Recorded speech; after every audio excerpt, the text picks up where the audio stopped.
Hello, hello les amis, soyez les bienvenus. Nous voici pour une nouvelle école du sabbat, la semaine numéro 8 de ce premier trimestre 2025. Nous sommes en train de parler de l'amour et la justice divine. Nous avons finalement entamé ce sujet qui est le libre arbitre. Cette semaine, le titre justement, libre arbitre, amour et providence divine. Une leçon assez simple, mais assez importante parce que surtout certains qui sont nouveaux dans la foi peuvent parfois se poser des questions concernant ces sujets-là. Donc je pense que même si pour certains, on a déjà longuement parlé sur le sujet, c'est très intéressant d'y revenir parce que, mine de rien, il y a parfois un schéma de pensée, un réflexe que nous avons qui vont à l'encontre en fait de ce que nous croyons dans la parole de Dieu. Donc c'est assez intéressant de pouvoir revoir pour la plupart ce sujet. Avant d'entamer la leçon du sabbat après-midi, je voudrais t'inviter à faire partie de la famille Safélis. Nous avons une communauté sur YouTube. Donc, si tu n'es pas encore abonné à la chaîne, si le bouton est rouge en bas ici, si tu me regardes sur la tablette, l'ordinateur et le téléphone, je crois que partout le bouton est rouge. Si tu n'es pas encore abonné, donc je t'invite à appuyer sur ce bouton. Autrement, je t'invite aussi à faire partie de la communauté sur WhatsApp, Safélis Français. Sur notre communauté sur WhatsApp, tu peux recevoir rapidement donc, les liens pour les vidéos de façon quotidienne. Il y a la vidéo résumée qui est publiée normalement entre samedi et lundi. Et tous les jours, il y a donc la vidéo du jour. En plus des articles, quand il y a des promos, nous faisons aussi passer le mot par la communauté Safélis sur WhatsApp qui s'appelle Safélis Français. Donc pour rejoindre cette communauté, il faut juste appuyer en bas sur le lien depuis le téléphone et automatiquement tu peux rentrer dans la communauté WhatsApp. Je t'invite aussi à visiter notre site si tu es en dehors de l'Europe, safélis.com, mais si tu m'écoutes depuis l'Europe, publicationadventiste.com. Nous avons déjà des nouveautés. Je crois qu'il y a un matériel qui était pas mal recherché qui vient d'être livré. Mais là, pendant que j'enregistre, j'ai oublié. Je crois que c'est une Bible, la Bible du pasteur et de l'ancien qui était en rupture. Mais je pense qu'on a fait venir depuis la Thaïlande et voilà qu'elle est déjà à nouveau disponible. Si ma mémoire est bonne. À part ça, il faut liker la vidéo, envoyer à des amis, inviter les gens à rejoindre la communauté. Donc, essayer de nous aider à faire en sorte que la communauté puisse grandir. Ah oui, très important, nous avons une équipe d'intercession. Et je reçois et je vois passer toutes les semaines les demandes de prière. Donc, n'hésite pas à faire ta demande de prière avec le formulaire qui est en bas dans la description de la vidéo. Comme ça, tu pourras recevoir ce soutien de cette équipe. Et si jamais tu aimes la prière, tu as à cœur de pouvoir intercéder pour les personnes qui tu ne connais même pas, mais qui ont besoin d'un soutien spirituel, tu peux aussi rejoindre donc, l'équipe qui intercède.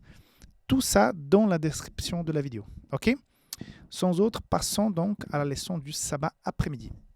La leçon du sabbat après-midi nous ramène le verset de Jean 16, 33 comme verset mémorisé, qui dit ceci: « Je vous ai parlé ainsi pour que vous ayez la paix en moi.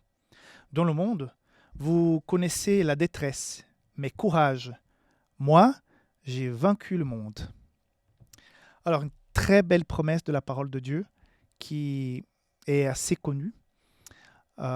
Pourquoi donc l'auteur a proposé ce verset? Parce que justement dans la leçon cette semaine, nous allons voir que on aurait souhaité que l'intervention divine soit toujours positive et soit toujours pour délivrer, pour sauver, pour éviter le mal, pour que plus aucune personne puisse souffrir sur cette terre, que plus personne puisse mourir par exemple sur cette terre. Et souvent, on est face à la réalité où souvent, même les croyants, même les gens qui sont extrêmement fidèles à Dieu, finissent pour en souffrir et même en périr par rapport au péché qui règne dans le monde. Et on commence à entendre, ah, c'est la volonté de Dieu. C'est Dieu qui a voulu ainsi. J'ai en mémoire un récit d'une situation où un père avait perdu un enfant suite à une maladie orpheline, une maladie rare. Et quelqu'un,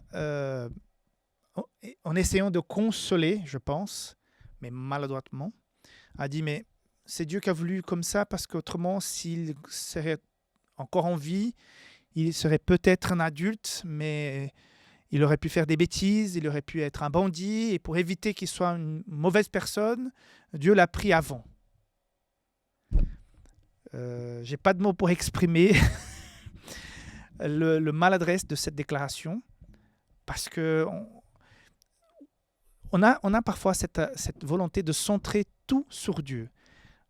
Effectivement, la Bible dit que Dieu a permis le bien et le mal. Ésaïe, je ne me souviens plus le chapitre, le verset, il faut que je cherche. Parce que, à quelque part, Dieu est le créateur de toutes choses. Et on pourrait même penser que le mal est autorisé et même admis par Dieu et qui est même, à quelque part, voulu par Dieu. Et quand on étudie la Bible, quand on voit que Dieu est amour, que Dieu veut nous sauver, que Dieu veut notre bien, et que pour lui c'est une œuvre étrange, celle de faire justice et détruire le mal et les pécheurs qui sont avec, parfois on est un peu brouillé dans nos esprits par rapport à ça. Et la leçon cette semaine parle de ce terme utilisé, la providence divine. C'est la providence divine qui a permis que cet enfant soit malade pour éviter que plus tard il soit quelqu'un de mauvais. On pourrait penser comme ça. Ou bien on pourrait même penser que voilà, c'est la providence divine qui fait que certaines personnes acceptent Jésus et seront sauvées. Et c'est la providence divine que certaines personnes n'acceptent pas Jésus et qui ne seront pas sauvées. Comme quoi Dieu serait le responsable du bien et du mal. Donc cette semaine, nous allons pas mal voir que Dieu est amour, Dieu est bonté, Dieu veut nous sauver. Mais Dieu n'est pas incohérent. Dieu ne va pas contre ses propres valeurs. Et on va voir ça dans la leçon de lundi. Très bien expliqué. Donc, Dieu ne va jamais faire quelque chose qui va à l'encontre de ses valeurs et ses principes, et surtout à l'encontre de la chose la plus belle, importante que nous ayons, qui est la liberté de choisir. Donc, avoir la liberté de choisir génère des malentendus par rapport au caractère de Dieu. On peut parfois mal interpréter, mal comprendre, avoir une mauvaise vision, et souvent ceux qui ne veulent pas s'approcher de Dieu disent mais si Dieu existait, il n'y aurait pas telle chose, cela ne me serait pas arrivé si Dieu m'aimait vraiment. Et donc, on peut mal comprendre Dieu, mais il prend le risque d'être mal compris, quitte à payer, à avoir autant de personnes qui vont avoir ces mauvaises interprétations, que de perdre, de laisser tomber la chose la plus précieuse que nous ayons, qui est la liberté de choisir. Si nous n'avions la liberté de choisir l'amour de Dieu, nous ne pourrions pas sentir et vivre l'amour de Dieu. Parce que ça ne serait plus de l'amour, ça serait de l'obligation. Donc on va décortiquer tout ça cette semaine. C'est simple et en même temps ça peut être profond, mais c'est important qu'on puisse s'attarder là-dessus. Et c'est pour ça, de ce verset, que nous allons souffrir, mais courage, moi j'ai vaincu le monde, parce que Jésus lui-même, Dieu lui-même, on a souffert pour garantir cette liberté que nous avons aujourd'hui. Voilà. Que Dieu te bénisse et on se voit rapidement pour la leçon du dimanche.